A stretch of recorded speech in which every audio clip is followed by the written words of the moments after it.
noite a todos. Pedimos a proteção do mentor e espirituais dessa casa. Senhor amado, Pai Celestial, estamos reunidos em Teu nome, desejosos de construir Teu reino, que o Espírito Santo que enviastes aos nossos corações e mantém viva a Tua presença em nós. Nos ensina o que devemos refletir e os passos que devemos dar, para que, fortalecidos com a Tua graça, possamos realizar Teus desígnios. Convido a todos agora a ficarem em oração, fazer uma oração à abertura da reunião de hoje, da palestra. Pai, obrigado por cada assento que foi preenchido aqui hoje, por cada mente e coração que preenche a presença desta sala. Nós te agradecemos. Só o Senhor realmente sabe o que estamos planejando realizar hoje. Temos uma ideia, uma visão, dicas e instruções diárias. Temos talentos, habilidades e tempo para trabalhar. No entanto, só o Senhor pode ver em detalhes perfeitos a fim de cada começo, cada projeto, cada estação, cada vida. Nada em vão, pois até as falhas e os erros são usados para o bem. Sua justiça transcende todos os nossos esforços e compreensão. Perdoe-nos pelo nosso orgulho, o orgulho que nos enche de vaidade, o orgulho que ameaça nos desqualificar. Fortaleça a nossa confiança em que o Senhor nos fez para ser. Liberta-nos da comparação para os trabalharmos juntos pela eficiência. Abençoe esta casa, todos os presentes, bem como a vida daqueles que o encontraremos depois. Prepare-nos para fazer valer cada momento, em nome de Jesus. Amém. Assim passamos agora para a nossa irmã de Lara, que vai falar dos infortúnios ocultos. Deixa eu continuar fazendo a oração, aí estava tão bom. Desculpa a minha voz, estou meio constipada.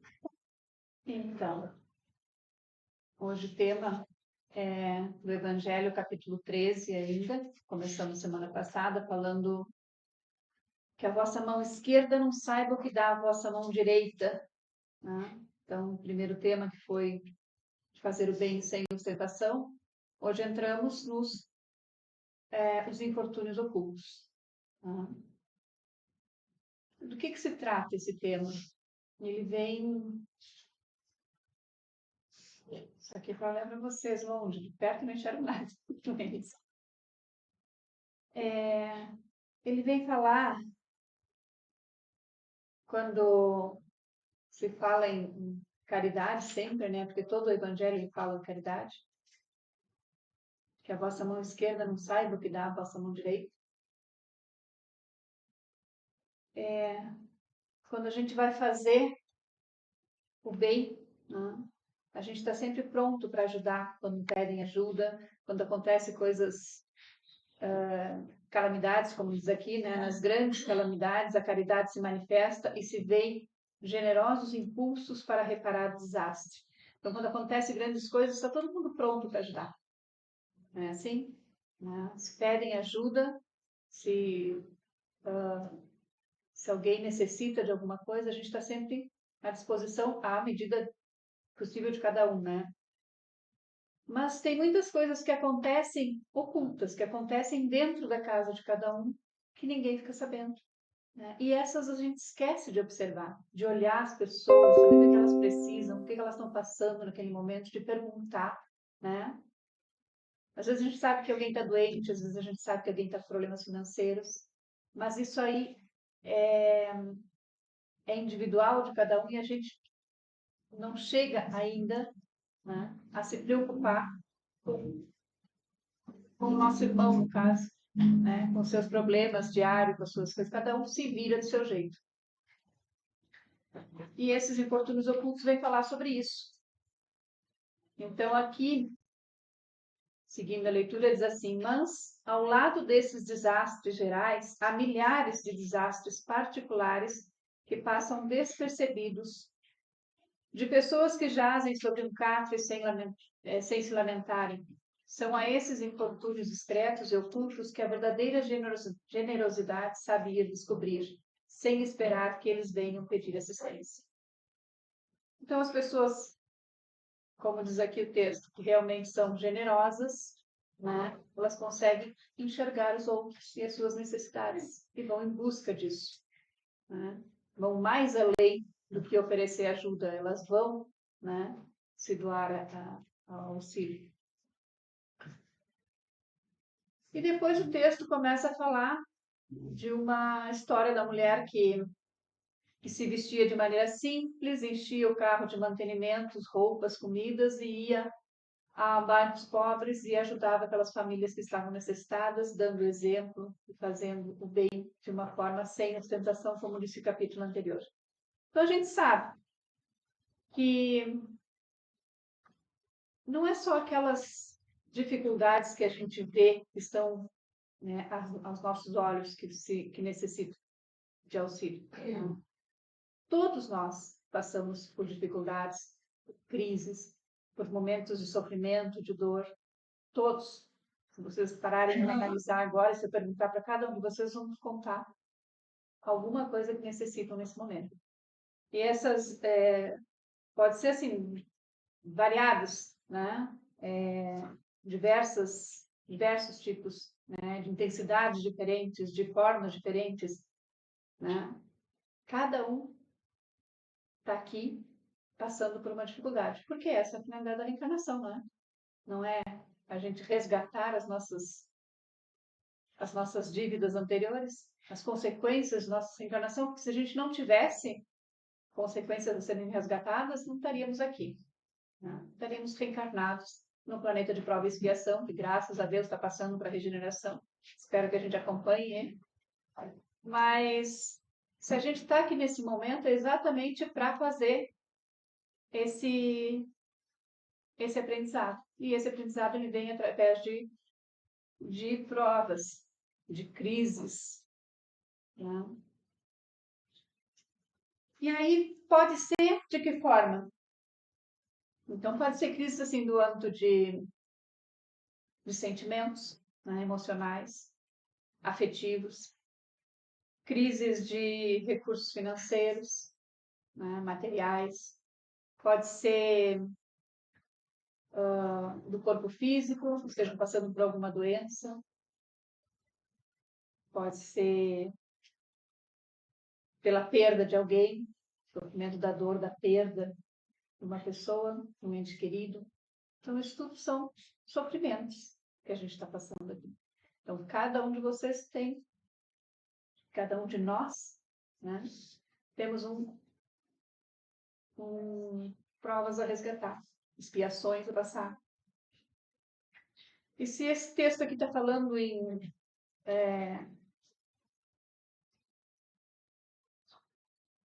infortúnios ocultos, falando sobre a caridade, eu queria falar um pouquinho além, né, do ajudar. Eu queria falar desses sentimentos, de como a gente pode se ajudar também.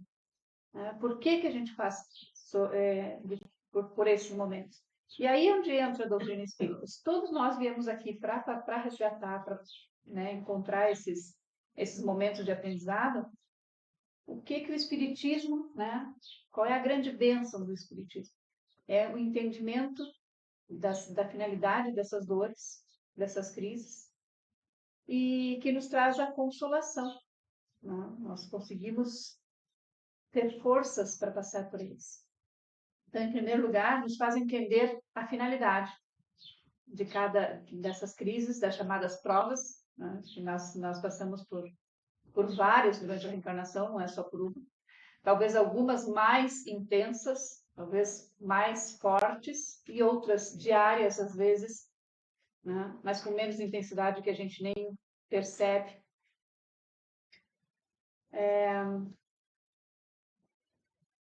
Vai nos dizer também que essas crises mais desafiadoras que a gente está passando, que são essas que eu falei lá em cima, questão ou de dificuldades de sentimentos, desequilíbrio emocional, alguma perda, ou uma doença mais grave, né? Essas mais desafiadoras é que foram também escolhas nossas.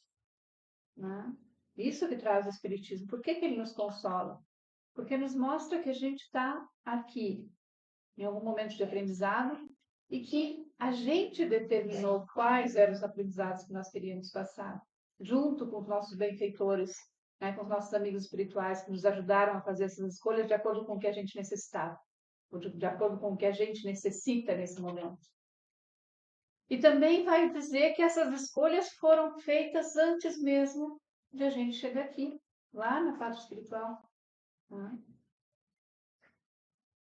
Então, isso vem nos trazendo no Livro dos Espíritos, que as grandes provas da vida representam, na verdade, expressões do livre-arbítrio que o espírito exerceu antes mesmo de nascer. Então, quando a gente fala em conhecer o espiritismo, em conhecer, entender, é exatamente para conseguir entender o que a gente está passando, quais as nossas necessidades, para que a gente passa por essas situações.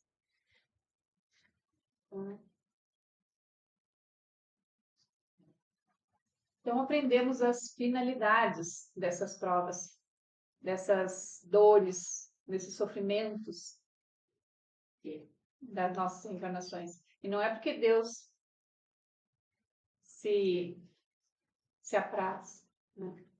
Nos ver sofrer, nos ver chorar, como às vezes muitas outras religiões nos trazem, né? O castigo, a culpa. Não tem nada a ver com castigo, tem a ver com aprendizado. Então, Deus não está nos fazendo sofrer porque está nos castigando de alguma coisa. E quando eu falo em Deus também, não sei vocês, mas eu tenho uma certa dificuldade de ver Deus. Quando diz assim, Deus não está nos fazendo sofrer, ou Deus parece que é um outro ser igual a mim, né? Que Ele é um ser que me castiga ou não me castiga. Na verdade, não consigo ver Deus como uma forma. Então, quando fala esse tipo de frase, não é que Deus se compraz em nos ver sofrer, na verdade, é algo mais intenso, porque Deus não é uma pessoa, não é algo que ele diga, vou te fazer sofrer.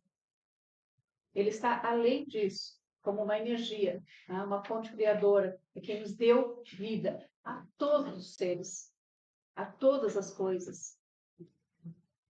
Então, quem está nos provocando dor e sofrimento não é Deus. É a nossa dificuldade em aprender.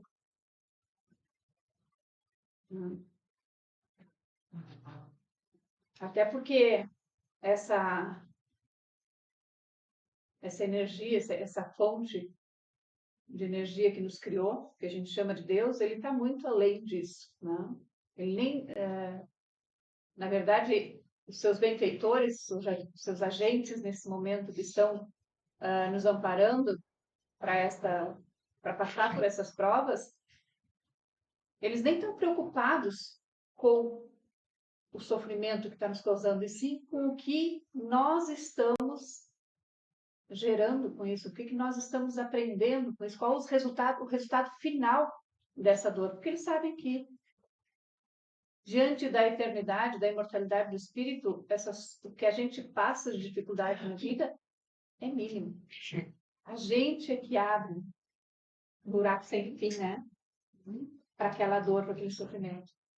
Mas, na verdade, ela é muito pequena se a gente olhar o espírito como um ser imortal e que está passando aqui nesse momento por alguns anos de reencarnados no planeta e por algumas dificuldades que são nossas lições.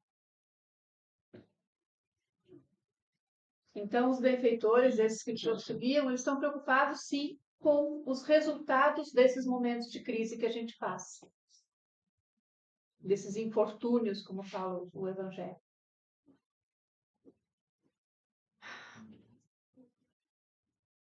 As experiências desafiadoras chegam como, na verdade, uma grande alavanca. Se a gente tem um ditado que a gente conhece, no meio espírita ou se aprende pelo amor ou pela dor, né? A maioria de nós é teimoso, a gente não gosta muito de avançar, porque estamos numa zona de conforto que preferimos ficar como estamos. Então, para nos alavancar, para nos empurrar para frente, por vontade própria, a gente costuma não fazer. Né? Então, ficamos na mesma. Como existe a lei do progresso, nós precisamos avançar, a forma como tem de nos ensinar alguma coisa é nos cutucando, né? É a gente sentindo dor. Então, é nesses momentos que a gente sofre. Por quê? Porque não se permite aprender, né, pelo amor. Se fosse por nós mesmos, a gente não avançaria. Então, esses momentos são para fazer essa alavanca. Ó, precisamos evoluir, precisamos crescer. E o que provocam essas dores? Essas crises? Então, continuando aqui, as crises têm a finalidade de confirmar as nossas conquistas. Que conquistas? O que eu estou aprendendo? E aí onde vem os benfeitores, junto com as nossas decisões anteriores lá, antes de reencarnar, o que a gente decidiu aprender nesta reencarnação? Quais eram o que mais eu necessitava nesse momento? Então, essa avaliação que é feita antes na nossa planificação é, bom, nesta reencarnação, o que vamos aprender? Então, vai se passar, se eu decidir aprender a ser menos orgulhoso, bom, tenho que tirar o orgulho, tenho que tirar a vaidade, tenho que perder o egoísmo. Né? Então, as decisões que eu tomar lá para essa reencarnação vão ser situações que vão se formar aqui para que eu consiga, de tempo em tempo, ver se eu aprendi ou não. Tá? Então, enquanto eu não aprendo, a situação está passando. Eu tenho que me desapegar da matéria. Então, vão acontecer várias situações em perda de alguma coisa, para que eu consiga aprender usando. Então, as situações que cada um de nós está passando nesse momento estão sendo analisadas por vocês, estão se perguntando o porquê que está acontecendo, o que eu tenho que aprender, porque essa pergunta, né? O que eu tenho que aprender com essa situação, com essa crise que eu estou passando nesse momento. Então, de fazer ver realmente o quanto nós já estamos consolidando aquilo que são os nossos anseios de melhoria, de paz, e quanto efetivamente estamos passando do campo da teoria para a prática. Então, se eu estou passando por um momento de crise, que seria uma dessas situações materiais, financeiras, doença, né? Se eu estou passando por um momento de crise, esse momento de estar me fazendo aprender alguma coisa, eu estou refletindo sobre isso, ou simplesmente estou reclamando da vida, me sentindo injustiçado, né? Então, no momento que eu paro para refletir o que essa dor está me causando, qual é o aprendizado que eu estou tirando disso, aí eu estou colocando em prática o que eu vim fazer aqui nessa reencarnação. Aí eu estou colocando uma finalidade, né, de para que nascer. As dificuldades, na verdade, são exames. Desculpa. As dificuldades, na verdade, são exames que o Criador nos propõe para que possamos nos conhecer um pouco mais, ver o ponto onde estamos e o que nos falta caminhar. Seria muito simples e muito bom se a gente não passasse por dificuldade nenhuma na vida. E se o que eu tivesse que aprender, né, todos esses sentimentos que eu preciso me libertar, que são os orgulhos, vaidades, todas essas coisas que eu preciso deixar para trás, eu fosse me liberando delas sem passar por nenhum tipo de sofrimento. Mas eu mesmo assim passaria por situações que me colocariam em prova. A decisão de sofrer é minha, pelo apego que eu tenho a esses sentimentos. Emmanuel já dizia assim, ele vem nos dizer assim, que a dor nada mais é que um agente de fixação ou de exposição do nosso mundo interior. Quer dizer, o que está dentro. A gente sente externamente, né? Em situações. Se é uma doença física, por exemplo, é no corpo físico. Mas ela só está ali porque o interior, né? Os meus sentimentos estão ainda em desenvolvimento. E eu preciso aprender alguma coisa. A dor, a crise, ou uma experiência difícil, revela o nosso mundo íntimo. É aí onde a gente se descobre. Se a gente refletir sobre isso, se a gente analisar o que está acontecendo. Senão a gente passa e vai precisar de outro momento e cada vez mais difícil e mais sofrido ele é. Então, se eu não aprendo no primeiro momento, tem pessoas que dizem assim, sempre está me acontecendo sempre a mesma coisa. Pode ser pessoa diferente, mas a situação é sempre a mesma coisa. Porque eu não aprendi ainda, não me dispus a aprender na primeira situação. Então, eu vou passar por outra, até eu dizer, não, agora eu aprendi. Aí ela não acontece mais.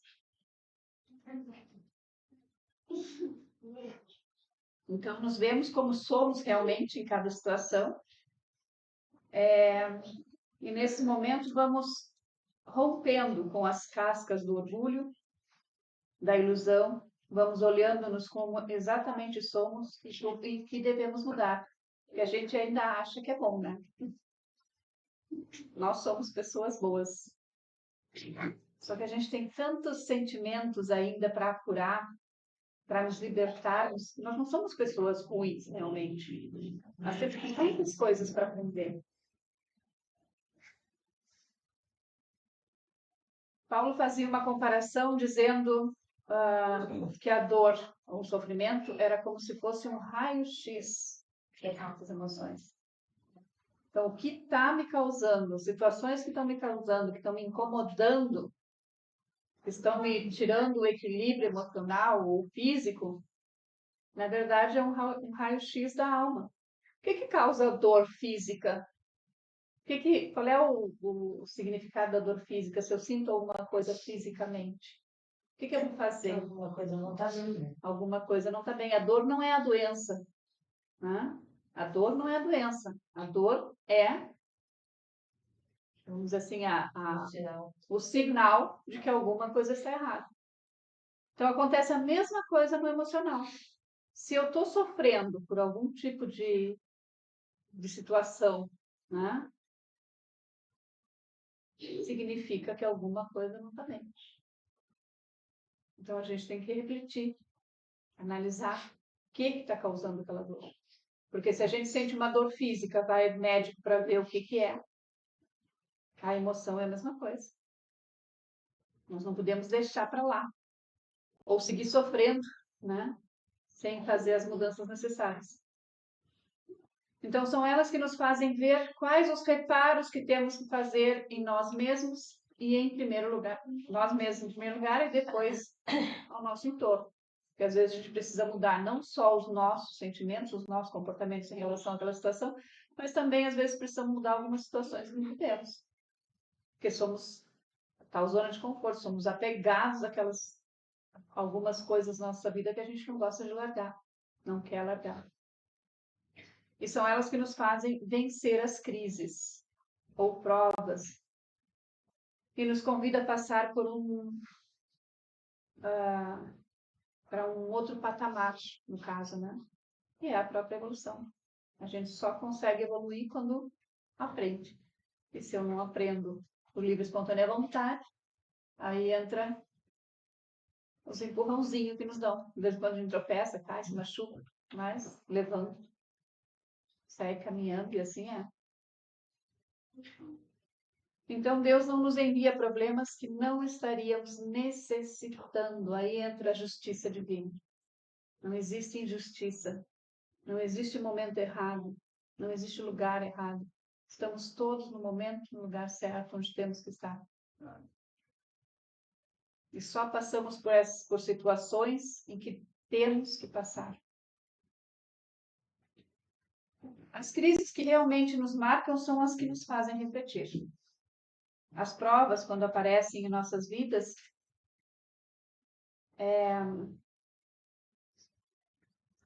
elas fazem parte desses momentos de decisão A palavra crise, em grego, verbo, né? É crino, que significa separar ou decidir alguma coisa. Então, quando a gente passa por uma crise, é porque tem que haver decisões e separar. Como já dizia lá na Bíblia, né? Separar o joio do trigo, o trigo do joio. Separar as coisas boas das ruins. Tomar decisões para fazer essa separação. Então, a própria palavra crise, ela já indica o que temos que fazer. O que é a crise, se não o convite a melhorar? E podemos fazer isso no individual ou no coletivo. Então, acontece das calamidades também no coletivo, acontece no individual, cada um. E essa é a força consoladora do Espiritismo, né? Nos explica, nos ajuda a entender, a enxergar mais além, para poder passarmos por todas as situações sem... Vamos passar por elas, né? Mas sem sofrer tanto. Tem uma frase que diz, né? A dor é necessária, o sofrimento não. E a gente só consegue não sofrer, sentir a dor, mas não sofrer, quando a gente entende o que estamos fazendo aqui. E isso é o que faz o Espiritismo. Se resignar, né? A resignação. Essa é a palavra que a gente usa tanto, resignação, e as pessoas muitas vezes se revoltam quando a gente não tem que ser resignado. Mas como vou ser resignado passando por o que eu estou passando? Como me resignar? Né? Entendendo que aquela situação que está passando foi uma decisão, uma escolha nossa mesmo, de ninguém mais. Foram decisões que eu tive, que eu tomei, que era para fazer o crescimento, para fazer a evolução, para crescer, para aprender.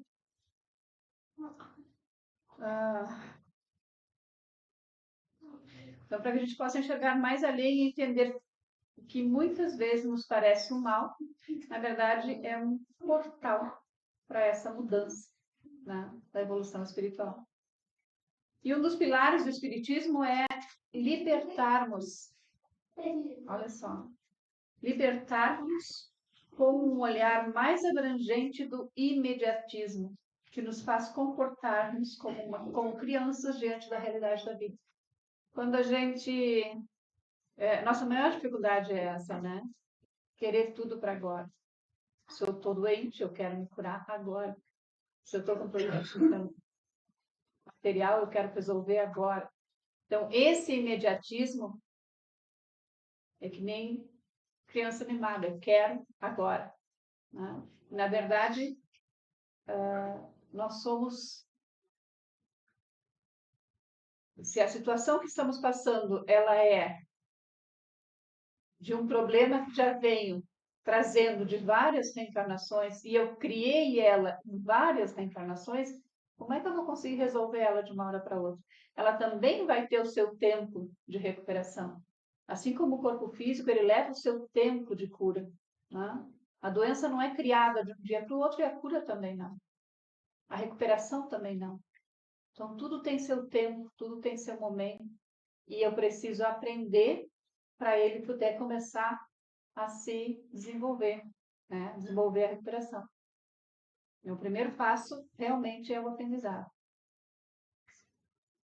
Então, geralmente a nossa mente se fixa naquela sensação da dor, do sofrimento, e não consegue fazer a análise da mudança. O Espiritismo nos consola, nos dando força para lidar com essas experiências, com paciência, com serenidade, com resignação.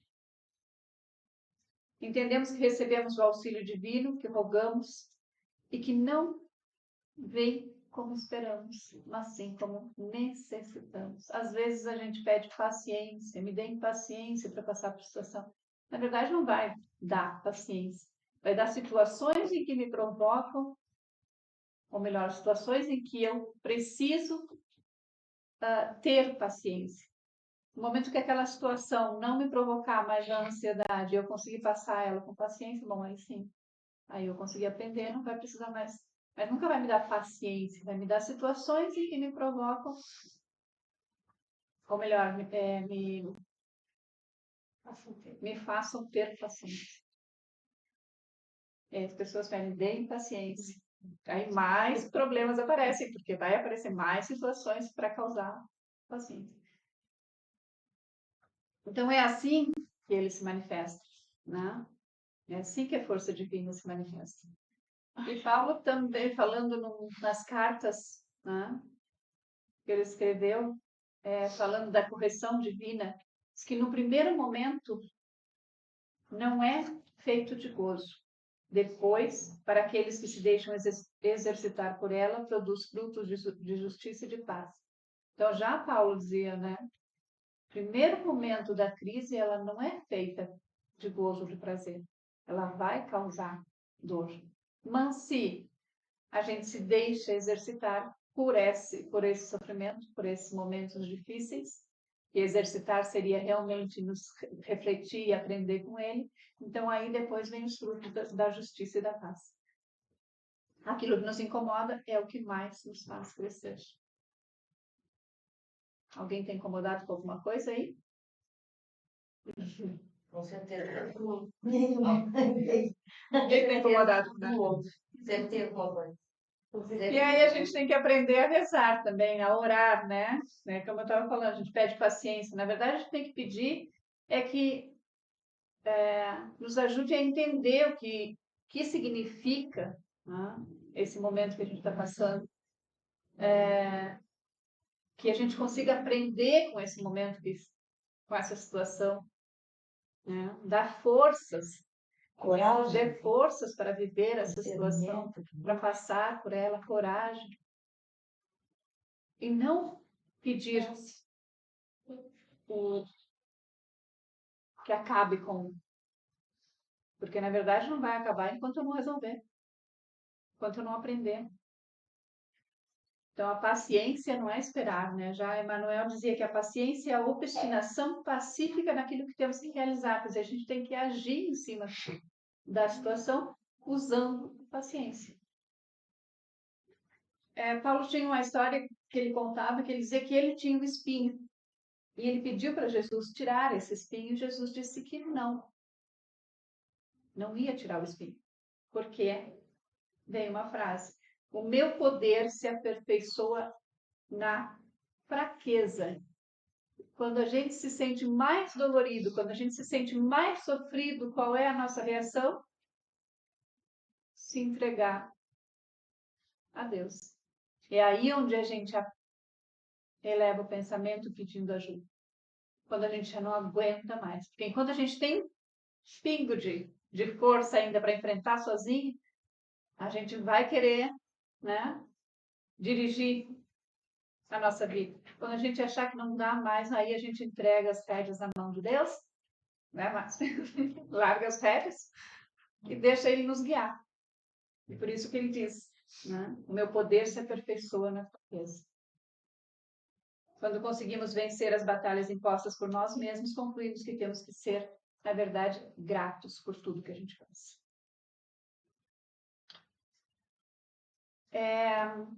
Eu gostaria de terminar mais uns minutinhos aqui para falar de outras crises, porque essas que eu estou falando até agora são das crises que a gente sente dor, que são situações que a gente passa, que a gente percebe que está passando por uma crise, que está passando por uma situação difícil e de sofrimento, e termina refletindo, encarando e aprendendo alguma coisa, né?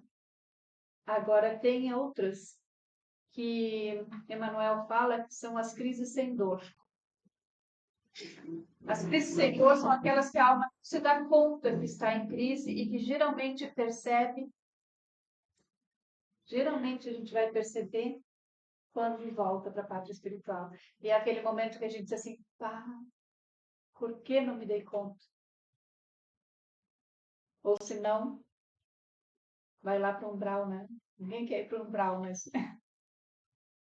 mas chega lá no umbral e diz assim, por que eu estou aqui? Por causa dessas crises, desse sofrimento sem dor, que também são sofrimentos, mas que a gente não percebe eles porque não sentiu, né, no emocional, no físico. Não passou por situação que nos causasse sofrimento. Que situações são essas? Até porque essas crises demandam muito mais conhecimento da gente mesmo. A gente precisa estudar. A gente diz assim, ó, estudem-se a si mesmos, se conheçam a si mesmos. E quando a gente aprende a se conhecer, que a gente aproveita um pouco mais essas crises. Todas as crises externas que a gente tem, todos os sofrimentos externos que a gente tem, elas são causadas por essas crises, por esses sentimentos internos que são ainda chamados de crise sem dor. Né?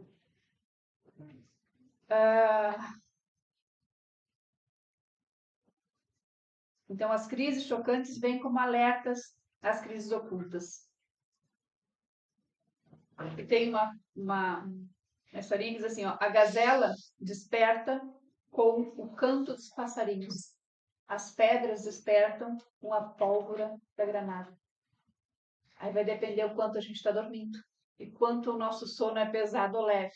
Né? E quando falo em despertar, é despertar para a vida real, que é a vida espiritual. O que a gente está fazendo aqui? Nós podemos estar na vida material hoje, nós podemos estar reencarnado e vivendo aqui, mas somos espíritos e temos que estar desperto dessa consciência, senão a gente vai estar sempre vivendo situações somente, resolvendo as situações somente de uma forma material. Ah. E assim, alguns exemplos de crises sem dor. Achar que estamos fazendo demais, nos valorizando em excesso. Achar que, não, o que eu já fiz já é suficiente, não preciso mais. A preguiça moral, né, de deixar as coisas para depois. Depois eu aprendo, depois eu resolvo, depois eu faço. Na próxima reencarnação, né, deixar pendurado. Se aproveitar de situações ou de pessoas em proveito próprio. Nos julgarmos infalíveis ou donos da verdade. A vaidade, o orgulho, a soberba. Porque são situações em que a gente não se dá conta que está sendo. Só nos conhecendo muito bem para sabermos se a gente é vaidoso, se a gente é soberbo. A culpa, o arrependimento também são coisas que a gente traz, né? Dos tais castigos eternos. Eu errei, eu me culpo. E a culpa não faz a gente caminhar, só estagna, né? Então, a mágoa também, né? a mágoa. O vitimismo, se sentir vítima das situações, injustiçado, infeliz, também não nos leva, não nos faz crescer. A indiferença moral, não enxergar a dor do outro, viver a vida simplesmente para si mesmo, sem se preocupar com os que estão na volta. Então, isso são sofrimentos que não percebemos, mas também são comportamentos que a gente veio exatamente para mudar. E se a gente não fizer, e quando a gente se der conta, talvez vamos precisar ainda estar numa outra reencarnação para fazer a mudança. Vão Então, trazer consequências. as consequências desta. Tá? Então, o autoconhecimento é necessário. E aí onde Jesus disse, né? Estejam despertos comigo. Libertemo-nos dos complexos de avareza, de vaidade, de intransigência, de indiferença. A crise está para incomodar. Quer dizer, as situações difíceis, os sofrimentos que a gente passa, eles estão exatamente para incomodar, que é para nos tirar dessa zona de conforto. Nós precisamos crescer, nós precisamos ter coragem para crescer, para evoluir. Senão essa reencarnação está perdida. A gente está aqui para isso. O que adiantou reencarnar? Né? Ou ir para uma escola, que isso aqui é uma escola, e não estudarmos. Vamos repetir, vamos ter que fazer o ano novamente. Então, aqui é a mesma coisa. É coragem, enfrentar as coisas, refletir sobre as situações que a gente passa para poder aprender com elas. Então, que possamos aproveitar cada oportunidade de estarmos aqui e que o Espiritismo se faça luz, que possamos olhar para nós mesmos, identificar essas crises sem dor, que ainda alimentam as crises com dor, para podermos vencê-las. Assim seja. Não sei se alguém tem pergunta, mas... Além de tempo. Acho que se eu vou colocar aqui como a live tá, como a pública tá presencial e live, a Joane fez um comentário aqui, ó. Boa noite. Quando realmente acreditamos no Deus justo e misericordioso, as dificuldades dessa experiência passam a ser oportunidades. Ainda somos mais imediatistas e egoístas e até infantis. questionando por que comigo. Barganhamos dom de Deus e ainda estamos engatinhando na estrada da evolução. Muito bem. Obrigada, Joane.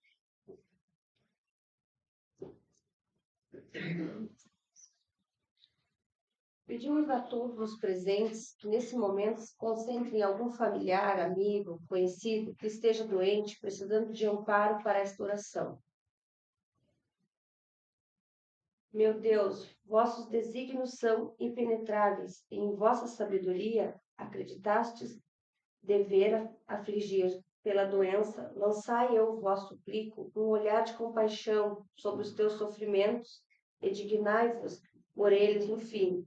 Bons espíritos, ministros do Todo-Poderoso, secundai em vós peço meu desejo de aliviá-lo, dirigi meu pensamento a fim de que ele vá derramar um bálsamo salutar sobre o seu corpo e consolação em sua alma.